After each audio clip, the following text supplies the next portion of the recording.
Hello दोस्तों। हम लोगों ने स्कूल के दिनों में या भी कह लीजिए राजा अकबर और उसके वजीर बीरबल की कहानी पढ़ी होगी और बहुत सारे लोगों से सुना भी होगा।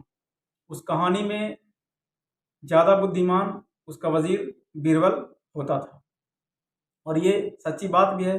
राजा से ज़्यादा बुद्धिमान उसका वजीर होता है, क्योंकि वजीर बनने के लिए उसको टेस्ट देना होता है, लेकिन राजा बनने के लिए टेस्ट नहीं, वो समझ ली रानी के पेट से ही पैदा होता है। वो समझ ली जो रानी के पेट से उसका बड़ा बेटा पैदा हुआ वो राजा बन गया।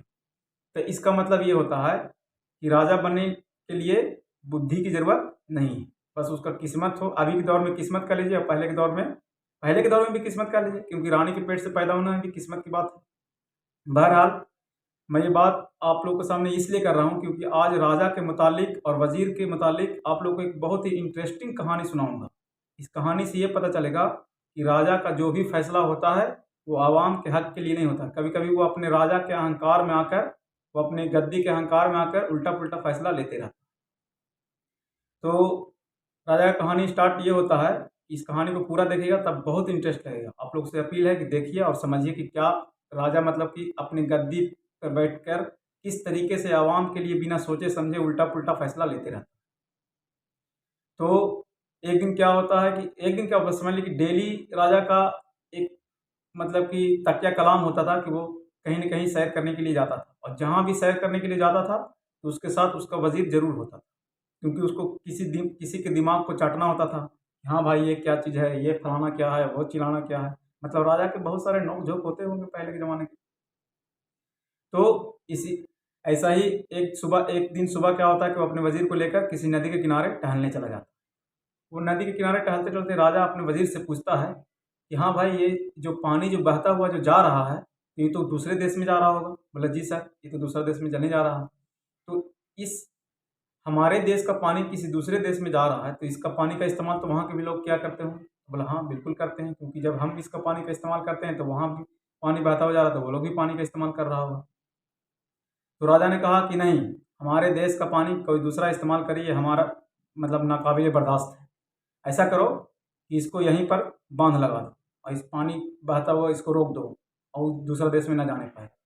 इस फैसला को सुनते हुए वज़ीर को बहुत ही अजीब लगा, लेकिन राजा का फैसला कोई टाल नहीं सकता है। जैसे अभी भी आप हम लोग झेल रहे हैं, चाहे उल्टा फैसला हो या सीधा फैसला हो, बस कह दिया तो कह दिया। अब लेकिन वज़ीर होता है बेचारा, उसके हुक्म का पालन किया, वहाँ पर काम लग गया और बहुत बड़ा बाँध लगा दिया।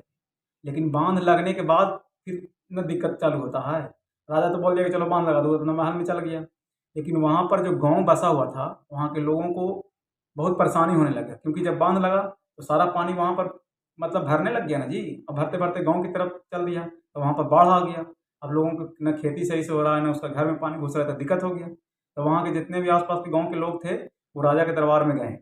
लेकिन राजा के दरबार में गए तो राजा से डायरेक्ट बात जनता कर सकता है? हमने अभी तक राजा के देखे हैं? जैसे मोदी राजा है तो हमने अभी तक देखे हैं? नहीं देखे हैं। तो उसको वज़ीर से ही या किसी चमचे से ही बात होगा।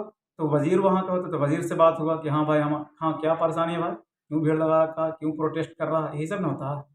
तो हमारा ये परेशानी है, जब नदी में जब बाँध लगा उससे बहुत दिक्कत हो रहा है, हमारे घरों में पानी मतलब चला गया। हम लोग सही से वहाँ पर रह नहीं पा रहे। ये बात तो बिल्कुल उसी टाइम समझ में आ गया था वज़ीर को कि ये गलत कर रहा है राजा, लेकिन राजा का बात तो समझ रहे हैं कि सर आँखों पर होता था। लेकिन वज़ीर समझदार व्यक्ति होता है और उसके पास दिमाग होता है, वो जनता को दुःख-सुख को समझता है। तो जनता को बोला कि ठीक है, आप लोग जाइए, हम इसका समाधान धीरे-धीरे निकालते हैं। लेकिन वज़ीर बहुत दिन भर सोचा कि इसका समाधान कैसे निकले, मतलब बाँध तोड़ना मतलब राजा की मुखालफत करना। लेकिन ऐसा दिमाग लगाया वो वज़ीर ने कि राजा खुद कहे कि इस बाँध को तोड़ दो। तो उसका आइडिया आया दिमाग में। वो वज़ीर ने मतलब एक आइडिया आया उसके दिमाग में। पहले के दौर में क्या होता था ना कि घड़ी नहीं होता था। जो भी घड़ी है वो सूरज ही है। सूरज के हिसाब से और चाँद के हिसाब से वक़्त का पता लगाया जाता था। उस टाइम के ज़माने के लोग पता लगाते होंगे। तो पहले क्या होता था कि जब सुबह सादिक होता था ना, तो थोड़ा रोशनी होता था, वहाँ पर एक घंटी लगाने वाला रहता था। टन टन घंटी मारा तो राजा को पता चलता कि सुबह हो गया, वो उठता था और अपना फिर ताम-झाम जो भी हो सुबह का सेटिंग करने लगता था। तो वज़ीर क्या बोला, जो घंटी लगाने वाला था, जो सुबह का घंटी लगाने वाला था, उसको बोला कि आज तुम सुबह मतलब कि सुबह मतलब रोशनी होने से पहले, अभी के दौर से रख लीजिए कि 4-5 घंटा पहले ही घंटी लगा देना। जब 4-5 घंटा पहले घंटी लगा तो राजा का नींद खुल गया। राजा सोचा कि सुबह हो गया। तो जब सुबह होता तो थोड़ा-थोड़ा अंधेरा रहता, फिर धीरे-धीरे ना प्रकाश फैलता है, धीरे-धीरे सूरज आता है तो राजा जब उठा तो 1 घंटा हो गया, 2 घंटा हो गया, साला अंधेरा के अंधेरे रहे। तो वज़ीर को बुलाया गया कि हाँ भाई, क्या माजरा है? घंटी भी लग गया, अभी तक सूरज नहीं निकला है, अभी रात के रातें हैं। तो 2-3 बार राजा ये सवाल पूछा, तो वज़ीर बोला कि साहब, बात कुछ गलत नहीं है, सुबह का टाइम तो हो ही गया है, लेकिन जब से ये बाँध लगा है ना, जब से ये कहानी स्टार्ट होने लगी। तो बोला कि ऐसा क्यों भाई? तो बोला कि जिस रुख की तरफ हमारा नदी का पानी जाता था, वो पूरब साइड में है, तो पूरब से ही ना सूरज निकलता है।